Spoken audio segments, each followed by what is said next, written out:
Alright everyone, if you check the Merriam-Webster's dictionary, you'll find the definition of racism largely makes sense. It means what is the consensus view at this particular juncture in time of what racism encompasses. Dislike, hostility, bigotry essentially towards people based on their race. That's kind of a fucking no-brainer. Now of course definitions change all the time, and I will tell you this. When corporate groups, because these companies that are making dictionaries, they're making money off of it, especially if there's any political angle to it. If you have a time like this where currently what happens is that social justice warriors are putting constant antagonistic pressure on corporations, on educational institutions, even religious institutions at times, to adopt their sort of Newspeak mentality. It's essentially like 1984. In 1984, you have the relabeling and a change in linguistic terminology that prevents people from thinking for themselves. So something can be, for instance, double-plus-good. The term Newspeak broadly applies here. By the way, this actually wasn't like a prophetic sort of thing. This was based in part on what was observed in the wake of that period of time in which there were linguistic dirty tricks being pulled on the population in order to stymie dissent. It can be dissent against, again, any particular authority figure, any particular governing entity, whether it's legal in nature or not.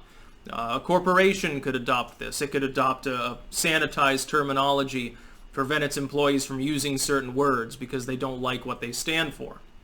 So now they've promised to adopt a new definition of what racism is, and you can bet it'll probably be something along the lines of power dynamics as opposed to actual bigotry. See, right now, the paradigm is, linguistically, it's based on the older broad consensus, which is that mistreating a person, having some abhorrence for them, thinking less of them simply based on their phenotypical features is bad. It doesn't make sense, number one, because an individual is not even part of a collective where a collective aggregate can be used potentially for stereotyping purposes meaningfully, and that's not always even the case, by the way.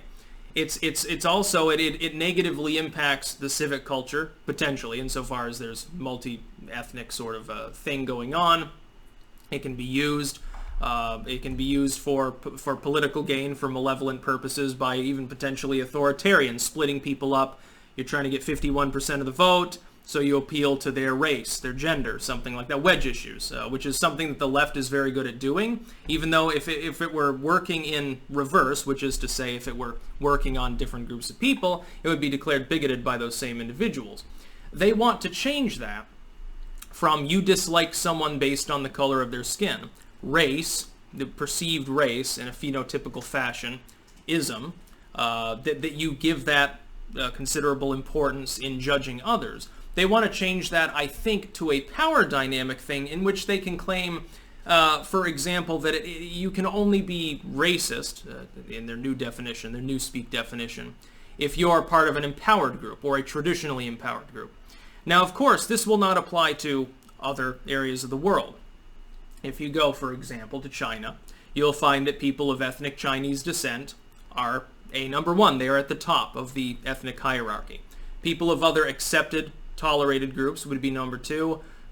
Certain Caucasian groups, depending on politics mainly.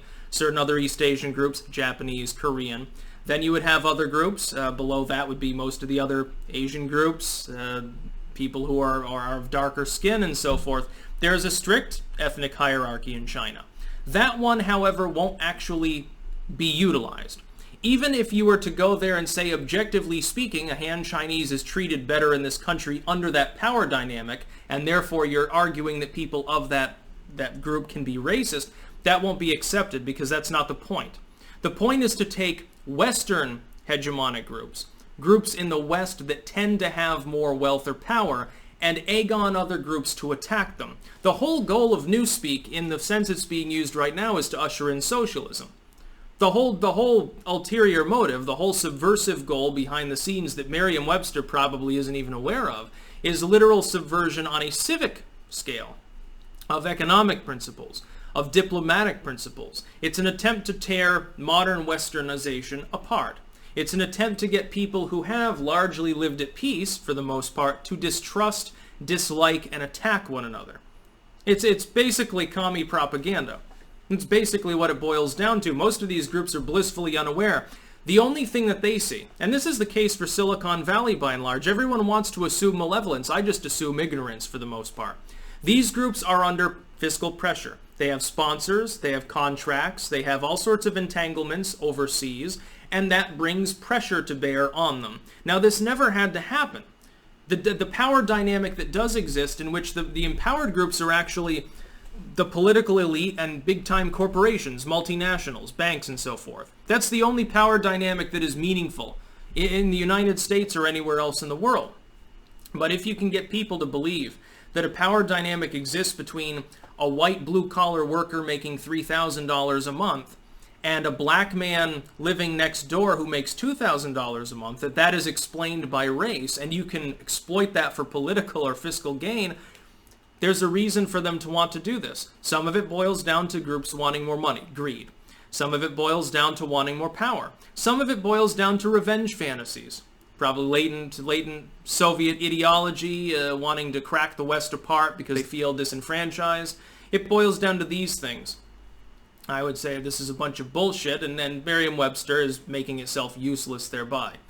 Definitions should not change in that way. We need an element, actually, of language purism when you really think about it. By the way, the French are very good at this. There's a reason why even Coq Macron won't tear down the statues, so to speak.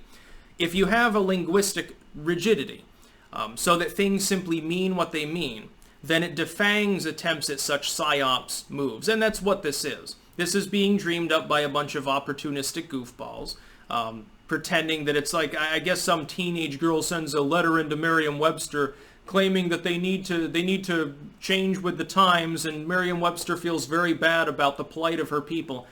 That's a cover story. That's not really why Merriam-Webster would weigh in. Now, it might have been the thousands of emails that they got thereafter urging them to do so, or their sponsors would be attacked or something. But hush hush, you probably won't hear about that. That's the whole way that it works. That's about all. Peace out.